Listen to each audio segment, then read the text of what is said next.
music. He's like love, love, love, and music. La la la, love, love, love, love, love, love, and music.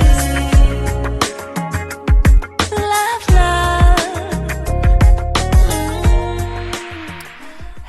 Hello, everyone. Thank you for tuning in. I am Jay Lee. This is Jay Lee's Corner. This is my review for Teen Mom, Young and Pregnant. This is season 1, episode 2. Yeah, I had to I'm sorry.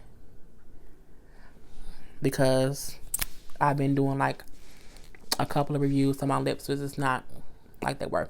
Lipstick of today. This is Kat Von D. And I love this color. It reminds me of a cat's meow. If a cat meow had a color, I think this is what it would be. This color is Aisha. It's Ayesh. I got it from Sephora. And yeah, I really do love it. Anywho, Teen Mom, Young and Pregnant. I do think I like this series. I really, really do. The stories are entertaining. They are different. They are a bit shocking too, some of the things that we see, so I do love it. First up, Jade and Shawn. Jade is the one where her parents are like drug addicts and they live in a hotel, and her father worked with her brother, but he recently got fired before doing drugs. So we see that Jade and Shawn are having to move because they need more space for their baby. They're having a little girl, and we see her calling her mom because she wants to kind of meet up with her mom, and she wants to kind of touch base with her because she feels like her mom might be back on drugs because her dad is back on drugs. And when she called her mom was like, well, I don't feel good. We can meet up later. I'm chilling. And her mom seems to be frustrated because Jade, for the most part, is continuously questioning her mom about what's she doing, where's she going, is she doing this, is she doing that, is she trying to help herself to do something better. This is basically if she's trying to get up and do something. And her mom was like, I need you to stop worrying about me. Okay, I need you to leave me the fuck be. It's aggravating that you keep questioning me and checking on me about stuff that you should just leave me alone. And she's like, but I also don't want you to get mad at me for whatever reason and not let me see my grandbaby. And sorry, I did so many reviews, I didn't drink any water. And Jade is tells her like, oh, I wouldn't do that unless you were on drugs. If you were on drugs or doing something like that, I would not be able to let you be around my child. And what I noticed is her mom said, I would never put your child in harm's way. But what she did not say was, I would never do drugs or I would never be high around the kid. I think some people forget that people who are on drugs at times don't think as being high as harmful. They don't. So I thought it was weird of how she said that and how she did not say, I would never be high around your child. I would never do drugs. And then, I just think it's the way that she worded it to me that could mean she could still do some things and not intentionally have that baby in harm's way. But, it is what it is. We do see Jade and Shawn talking like out to eat or whatever. And she wants Shawn to kind of be supportive to her when she's trying to be supportive of her parents. And, she feels bad that her parents aren't more normal because, again, her dad is on drugs. They don't have a home. They live in a extended stay motel. And, she is weirded out by that because she's like, they're not typical grandparents. And for me, that just sucks. And, he says how, your mother kind of never wants to admit that she needs help, especially with her drugs and stuff like that. And, she wants him to be supportive about her parents, but I feel like he is being supportive about his child. He wants to protect his child. And I think it's good that he's being honest with her. Like, your parents are drug addicts. They're not stable. So we can't really be continually counting on them to be our helpers because they're not fit to be the person for us to depend on. I completely agree. You know, we do see her go talk to her grandmother as well, her mother's mother. And she says, well, I went to your mom, I went there with a drug test, and I made her take it. And, you know, it tested for, I think she said cocaine or amphetamines or THC or different things. And she's like, I made her take the test. I went in the bathroom with her, and she actually came back clean. And, you know, Jade was kind of shocked because she's like, I just assumed that she was back on drugs. She said she felt bad because she was kind of accusing her mom of being high. She said, but at the same time, you know, she just doesn't do anything to make her life better. So she just assumed that she was sitting around getting high. And I think Jade has good intentions, but I also think Jade needs to worry about herself right now because you're pregnant and you can't focus so much on your parents' sobriety when you should be focusing on your child being born. Like, that should be kind of a little bit secondary, and you should be trying to figure out what else or who else can you depend on if your parents aren't dependable. So yeah, that's always with their whole thing. Kayla and Stefan. Stefan is the guy who keeps cheating on her and she keeps forgiving him. And I said before, she should not do that. And I can say that from experience. I feel like he's still out there cheating. Honestly, I do. And, you know, Kayla seems to be saying how she just wants a 2-parent household. She wants 2 parents in the house with a child because that's just what her dream is. And I think that almost shows her age because she does not see that they don't have a stable relationship. But she's willing to kind of deal with it because she just has this fairy tale of having a 2-parent household, and she don't realize the guy that she's pregnant by isn't 2-parent household worthy right now. And, you know, we see how they went like shopping for the baby at a store, and they didn't get a lot at all. I was confused. He like, yeah, we walked in, I saw like a basketball hoop, so I grabbed that, you know.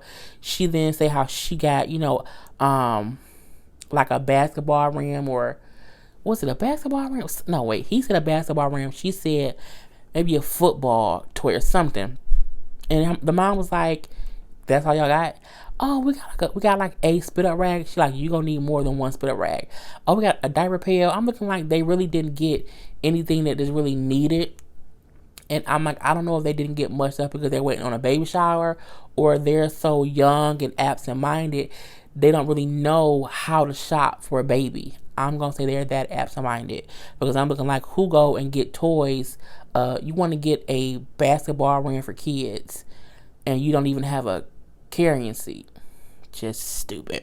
So we then see that Stefan was supposed to come over to help her set up the baby's room, but he does not show up. So it was like 4 hours later, he sent her a text like, oh, I fell asleep, my phone died, so I can't come, I'll come see you later.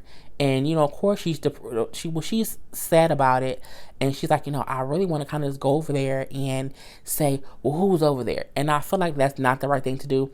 I feel like at this point, let that man cheat in peace. And when I say that, this is what I mean.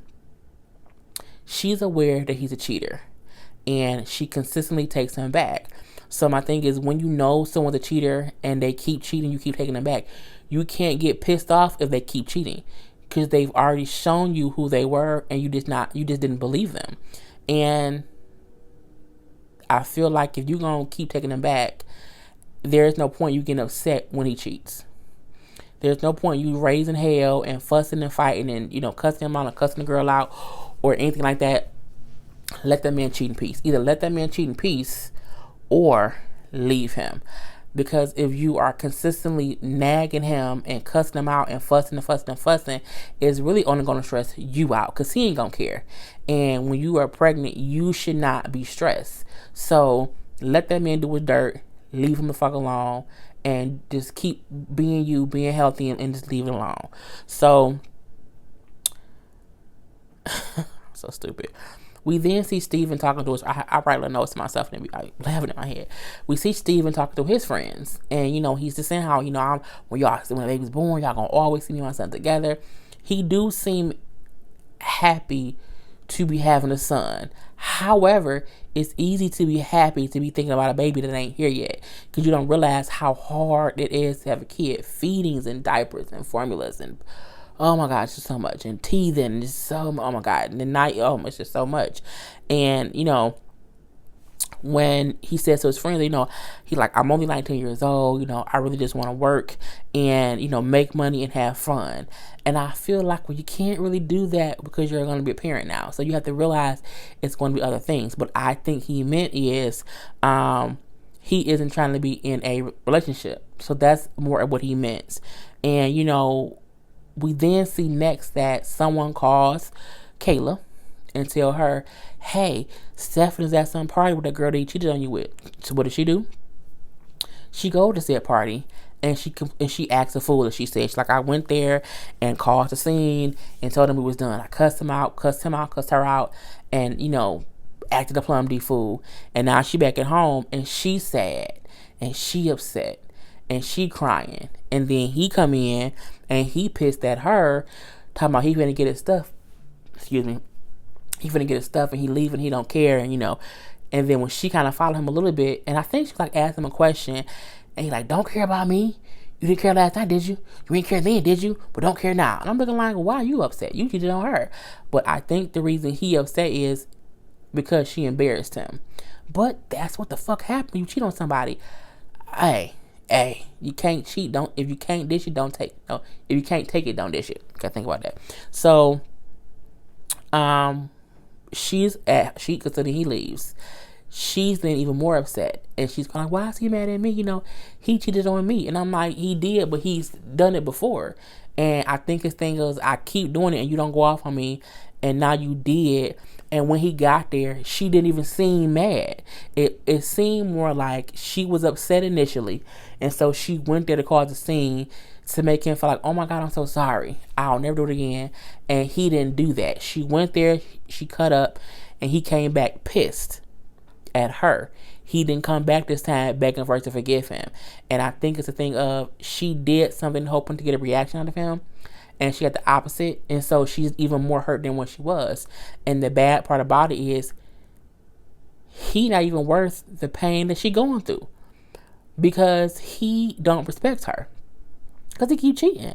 And at the end of the day, she is better off with them not being a couple. Let him go and have sex with whoever he want to have sex with, and then let him be a father. But he don't need to be a boyfriend. Like, just move on from that. And hopefully her going through this pain will make her smarter for later. Because if she remembers how much he hurt her now, he can never hurt her again, because she'll be too smart to let it happen. So, yeah. Who's next? Lexi and Tyler. I feel like Lexi and Karla are both very immature in different ways. They can't decide on a name. They're not really a couple at all, but you can tell that she wants to be a couple and he kind of don't care either way. And it just seems like neither one of them are fully aware of how close they are to having this baby be in the world. I think she maybe got 9 weeks left, and they're just not mature enough to understand the gravity of the situation. And we even see her mom taking her shopping for clothes. And I kept thinking to myself, she don't have enough money to buy her own clothes. How you gonna support a baby? And, her mom asked, are you and Kyla back together or not? And mom just kind of wants them to make a decision. It isn't that she wants them to be together, but she's like, I'm tired of y'all this kind of in-between thing that makes y'all both unsure. Excuse me, I'm so sorry. I just wonder if y'all are going to make some kind of decision. And, Lexi's saying how, well, we're not really, but we, sometimes he treats me like we're a couple. Sometimes he doesn't, we just don't talk about it. And she says, sometimes I just don't want to ask the question because I don't want to get an answer that I don't want to get. Meaning, I don't want to ask him if we together and he say no. So if I just don't ask him and we just keep acting like we're a couple, I don't have to acknowledge that we not. And I'm like, girl, that ain't smart. She's not smart, baby girl. So she then brings up how he brought her a promise ring last year, and she does not take it off because she loves him, and she will feel weird without this promise ring on. And she's really stuck in this thing of we can be together if I just don't bring it up. And so she then asked him about it. They sitting out in the back or whatever, and she do ask him. And he was like, oh, yeah. So she said something like, people keep asking if we're a couple. And I'm like, this is what it is. We're whatever. He like, yeah, right. So you can tell that he's nervously not also wanting to answer this question.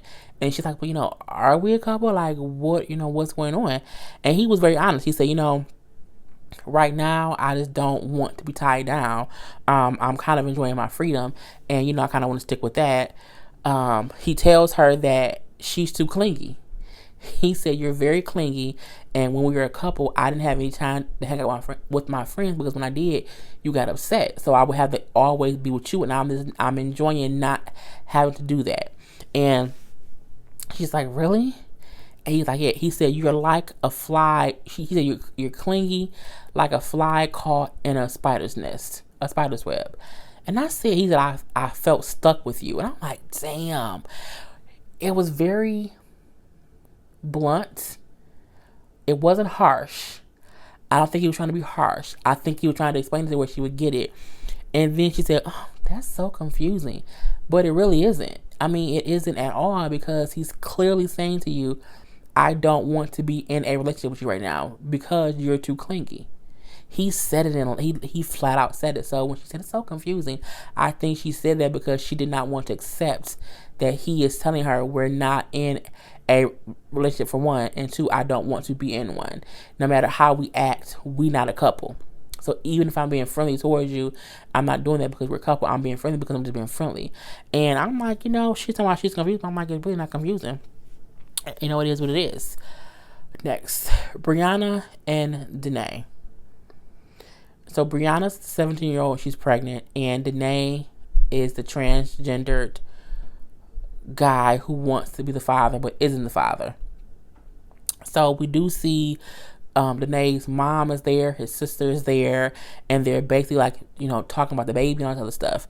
And, the mom, and also I think Brianna was saying how they were surprised that Danae wanted to stick around and be the father, because technically it isn't his baby. And I think it is weird if you're a 17-year-old girl pregnant by some other guy and your boyfriend is transgender and wants to be the father to your baby. It's a lot. It's a lot. It really, really is. And as the mom is talking, as Danae's mom is talking, Danae's mom is using female pronouns. She, her, and Danae kind of stops her and was like, I prefer male pronouns. The mom was like, you have to give me some time to get used to that. Like, I know it and I'm sorry, but I just have to get used to it. Meaning, this is kind of a new thing. And I do think when your child first transitions, it can be difficult to deal with in the beginning. And it could depend on how old your child is. Like, if your child is 19 and he like, all of a sudden, I'm a he, but you've been calling your daughter she forever, it would take some time to continually say he when you've been used to saying he, and there is like a learning curve. So I like how the mom said, I'm sorry, but I do apologize, but I just need time to kind of get used to always saying she, because she was talking about her daughter. And it was kind of telling to see the mom just talk about Danae as her daughter and not even thinking about that Danae wants to be called he now. And I don't think it was anything malicious. So it was just interesting to see that. And we then see, the mom and Danae outside talking, and mom was like, look, are you sure you really want to do this? Are you sure that you really are ready to be a parent? Because babies aren't easy. They aren't cheap. It takes a lot. And she's like, yeah, I'm fine or whatever. And she's like, well, are you sure? Because if not, you could always move back to Chicago. Danae says, what can my child and my girl come to? I'm like, oh, Lord Jesus. When she said, can my child and my girl come to? I'm like, this baby don't even know what to do. Because my thing, I was shocked when he said it, because it's like he is really determined to have this family. And I don't think Danae is that old. I think Danae isn't older than 21. Simply because if the girl is 17, Danae can't be that much older. Danae may be 17. Maybe 18 or 19. But, mom was like, look, I just don't want you to be stuck here, in the same situation and not progressing to be better and to be more. You're just kind of stuck here in this rut. I just don't want to see that for you. So the next thing that we see is Brianna and Danae got into their argument. Brianna says he wanted to go out and hang out with his friends, that he did not invite me, and it pissed me off. So when Danae left with his friends, I chased behind the car barefoot and caught up with the car and made them let me get in the car. I said, this broad is crazy. Like pure you chase a car barefoot and pregnant? Bitch. I said, this bitch is crazy. She then says, when I got in the car, I realized I didn't even want to go. And I wanted to go back home. So I made them pull over and let me out the car. And he left me there to get home by myself. And now her mom, it's the following day. And mom is pissed. Brianna's mom is pissed. Saying, you left her 4 blocks away from home at 11 p.m. at night, and she's 17 and pregnant. You left her there and you didn't care. And my thing is, no, bitch, the real issue is your crazy ass daughter chased the car down the street barefoot to go somewhere that she didn't even want to go. And then once she got in the car and realized that she didn't want to go, she made them let her out on her own. Why would she do that? If you chased that damn car, you should have just stayed in the car and just shut up. You chased it. You made the choice to get the car. And I'm pretty sure if they was arguing, then they didn't care. And I feel like Brianna got out the car thinking Danae would come with her. That's why she said, if I get pissed off and I make them let me out, he gonna come with me. He ain't gonna leave me out here. And he left her ass out there. So I think she did it trying to force him to come back with her, and it didn't work. And then she felt bad and she felt stupid. And I ain't saying it's right that he left her out there, but I also feel like you should not have went out there in the beginning. Like, you should stay your ass at home and then argue with him later. And Danae, you ain't shit either, because you did leave her out there. But I'm like, 4 blocks from home isn't too horrible, but it is nighttime. Anything can happen. She's 17 and she's pregnant. But I also feel like she put herself in that situation. He didn't force her to chase that car, and I'm hoping that he didn't force her to get out, because as she said, I wanted to get out and then I got out. And I'm like, it's just you chased the car barefoot and pregnant. Lord Jesus. Danae was saying how, she does not want Danae saying how he does not want to talk about it, and how she should have just stayed in the car. And if she hadn't got out the car, they wouldn't be in the situation in the first place. And she also feels like, what happens between her and Brianna is between them two, and it should not include her mama. I don't agree with that, because one, y'all are in her household.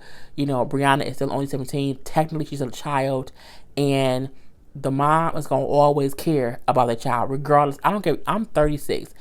If somebody let me out of a car at night, she gonna be pissed, and she gonna have something to say about that. And I'm an adult, but I do feel like they not ready to be in a relationship. It's just too much going on. It's crazy. And the mama like, fuck that. That's my daughter. I'm going to always have something to say. I'm going to always care. I also feel like that you don't care about my daughter, and I can't trust her with you. I can't trust you to take care of my daughter because you left her on the side of the road. And Brianna said how I can't believe that, you didn't care if I got home or not. And my thing is, I don't think it was that he did not care if she got home. I think he was like, you got in the car, you got out, that's on you. That's what I think it was. And we then see Danae walk away, and he calls his mom. But his mom is at work, so she can't really talk. And, she's like, well, what happened? And he said, well, we got into a fight. We got into an argument. Mom's pissed. The mom said that she don't trust me. And his mom was working, so she kind of couldn't even really give advice. And I think that also made Danae upset, because he was like, that wasn't good advice. Well, goddamn, she's at work. So what do you expect? And my thing is, you want to live this life of an adult as a father, do it. It's tough. It's hard. Live up to it. It's going to be worse when the baby gets here. So, you gotta deal with it. They then talk, Danae and Brianna do talk. And, he was saying how it wasn't that he did not care. He said he did care if she got home, but he just didn't get out the car. And she like, you didn't care because you didn't get it was a dumb argument at that point in time, And they just not ready to be in a relationship. They're not. They're both too young. They're both too mature. Who's next? I think there's one that's left. Yeah, Amber, no, not Amber, Ashley and Bar. Ashley and Bar, I think, is my favorite couple. I did Jade and Shawn, I did Kayla and Stefan. My battery's low, as usual, how y'all know. I did Brianna. I did Lexi and Tyler. So yeah, Ashley and Bar. Ashley and Bar is one of my favorite stories simply because Bar's mom is batshit crazy, and Ashley's batshit crazy too. And them two going at it is just TV gold. I think if there is a new Teen Mom spinoff, not Teen Mom Younger Pregnant, if this gets a second season, or if it you know how 16 and Pregnant became Teen Mom, if this becomes something else, they gonna definitely be on a next season, like absolutely positively. So we see after their fight from the last episode, they kind of meet up to talk. And Bar was saying how, he just explained how he understands his mom said some fucked up shit. And it wasn't right. He admits that first of all. But he says, but at the same time, even though it's not okay for what his mom said or even how she said it, he says he still isn't okay with her Ashley threatening to beat up his mom, break his mom's jaw. He said for him, that's just hard to hear someone threaten his mother because that's his mom. I completely agree with him. Even if you pissed off at my mama and you have these ill feelings towards her, you can't voice that shit to me.